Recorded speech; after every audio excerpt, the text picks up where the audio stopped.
पाक सरजमीन पार्टी के सरबराह मुस्तफ़ा कमाल साहब ने भी हमें ज्वाइन किया। बहुत शुक्रिया मुस्तफ़ा कमाल साहब आपके वक्त का। इस वक्त एकदम से ये चीज़ें सामने आई कि कराची के एक डिस्ट्रिक्ट में 11 यूनियन काउंसिल्स हैं, उनको सील करने के अहकाम, फिर दूसरा डिस्ट्रिक्ट है उसमें भी कुछ हॉटस्पॉट हैं। अभी ये डिफाइन हो रहा है कि कौन से इलाके होंगे जिनको सील करने के अहकाम हैं। ये कराची जैसे बड़े शहर में इस तरह का पैनिक फैलना तो ख़तरनाक होगा सर। जब तक आप लोकल डिसेंट्रलाइज नहीं करेंगे, ये चीजें जो इसी तरह से पैनिक होती रहेंगी, आपके पास केसेस आते रहेंगे, आप रिएक्शनरी मेजर्स करते चले जाएंगे, उसका कोई हासिल, उसके बाद आप और गलती पे गलतियां करेंगे। मैं पहले दिन से ये बात कह रहा हूं कि देखिए इस वक्त पाकिस्तान में 1.5 लाख यूनियन काउंसिल के लोग वो बेकार बैठे हुए हैं, जिनकी हर गली में पेनिट्रेशन है पूरे पाकिस्तान में।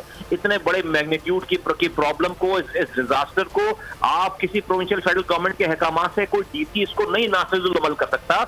हर गली में हमें इंफॉर्मेशन चाहिए, हर गली में इमदाद चाहिए, हर गली में ये मालूम करना है हमें कि पाकिस्तान में कि कहाँ कौन बीमार पड़ा, और इस पे मालूम और मैकेनिज्म का कोई और तरीकेकार नहीं है। अगर आपके पास वहां का यूनियन काउंसिल का 4-4 गलियों पे अगर आपके काउंसलर इस वाले काम पे एम्पावर ना हो, और तमाम सियासी पार्टी के सरबराहान को मैं ये कहना चाहता हूं, और हुकूमत पहले ये काम करे, फिर सरबराहान ये करें कि अपनी पार्टी के वर्कर्स को कहें कि जो जहां उनकी पार्टी के वर्कर हमदर्द रहते हैं, वो उस यूसी के चेयरमैन या काउंसलर जिनको हुकूमत एम्पावर करे, वहां जाकर वो अपनी खदमात को सरेंडर करें। मैंने ये बात आज से 20 दिन पहले ये बात की है कि कराची हैदराबाद में हमारे मुखालफीन हैं, एमक्यूएम के लोग हैं, मैं उनके अंडर में अपने कारकुनों को ये कहने के लिए तैयार हूं, उनके अंडर में जाकर काम करें। ये काम जो आप कह रहे हैं, रेंजर्स लगाकर, पुलिस लगाकर, इलाके सील करके, कोई 3-4 दिन की बात नहीं है। पता नहीं कब तक ये सारा सिलसिला रहे, ये क्योस हो जाएगा। मुस्तफा कमाल साहब, ये पूरा प्लान जो कि आप अभी बता रहे हैं, एक पूरी तजवीज आपके पास मौजूद है, तो जो लोग करने वाले हैं क्या वो सोचे समझे बगैर कर रहे हैं? क्योंकि हम शुरू से ये देख रहे हैं कि बगैर सोचे समझे लॉकडाउन कर दिया गया, मलबा विफाक पर डाला जा रहा है। अगर हम बाहर निकल कर देखते हैं, सोशल डिस्टेंसिंग का कोई ख्याल नहीं कर रहा, यूसीज को बंद कर दिया गया है, कलअदम टाउन्स को शामिल कर लिया गया है, नंबर्स यूसीज के गलत लगा दिए गए हैं। क्या कोई बौखलाहट है? वजह क्या आपको समझ आ रही है? देखिए, अगर लॉकडाउन चलने, अगर आप कह रही हैं कि करके मलबा डाल दिया, तो भाई पंजाब ने भी लॉकडाउन कर दिया ना, खैबर पख्तूनख्वा ने भी लॉकडाउन कर दिया विदाउट प्लानिंग। यही तो भाई, इसमें प्लानिंग जो सबसे बड़ा होता है उसको लीड लेनी पड़ती है, उसको ओनरशिप करनी पड़ती है। वजीर आजम साहब को चारों वज़राए आला को अपने पास बुलाकर कमरा बंद करके मीटिंग करनी चाहिए थी, और उसके बाद कोई एक लायमल तैयार करके वो आज के कौम से बात करते, सब लोग उसको ओन करते। वो अलग बात करते हैं, वजीर आला अलग बात करता है, दूसरे सूबे का वजीर आला अलग बात करता है। भाई यहाँ पर इस वक्त पाकिस्तान में इस वक्त पूरी दुनिया इंसान बन गई है, पूरी दुनिया ठीक हो गई है। डोनाल्ड ट्रंप फोन उठाकर चाइनीज वजीर आजम को फोन कर लेता है, सदर को फोन कर लेता है। हमारे यहाँ हुकूमत के चक्करों से हम बाहर आने के लिए तैयार नहीं है। वजीर आजम वजीर आला से बात नहीं करता, ऑपोजिशन वाले हुकूमत वाले से बात नहीं करते, हुकूमत वाले ऑपोजिशन से बात नहीं करते।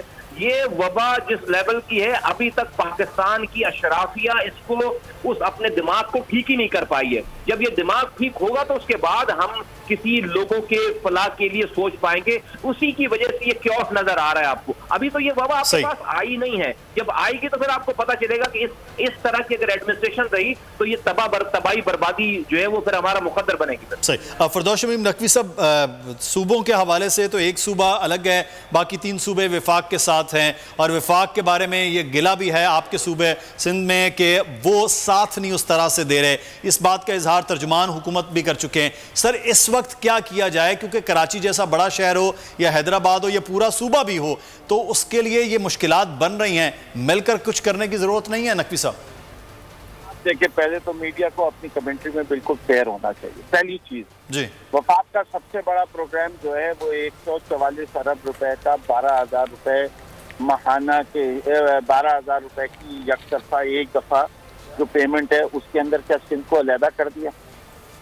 ये बिजली के बिल जो है, ये किसी जो इसको मौखर किया, ये सिंध में नहीं किए गए। ये सुई गैस के बिल जो हैं वो सिंध में नहीं मौखर किए गए। सही। कौन सी चीजों की बात कर रहे हैं जहाँ वफाक साथ नहीं दे रही? वफाक तो बढ़ चढ़ के साथ दे रही है। अभी तक सिंध हुकूमत ने जो अपने 12 बिलियन रुपीज की बात की थी, उसका लगाया कहाँ है? फौज को एक्टिवेट वफाक ने किया है, एक्सपो सेंटर फौज कंट्रोल कर रही है, हर जगह नेशनल कमांड, वो जो हमारे अकले कुल बात कर रहे थे अभी, उनको ये नहीं पता कि रोजाना मीटिंग होती है नेशनल कमांड काउंसिल की, जिसमें चीफ मिनिस्टर, चीफ सेक्रेटरीज और सब बैठे हुए होते हैं।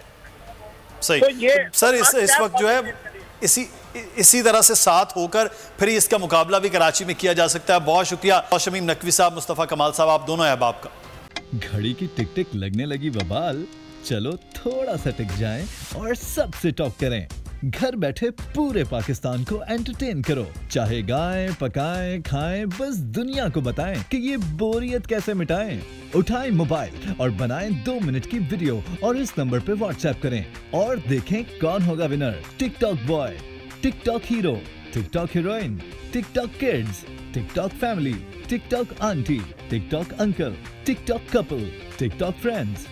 सिर्फ पाकिस्तानी कंटेंट की वीडियोस को ही टॉप 5 में शामिल किया जाएगा और विनर को मिलेंगे बेशकीमत इनामात। द टिकटॉक शो, घर बैठे करोड़पति, सिर्फ बोल एंटरटेनमेंट पर।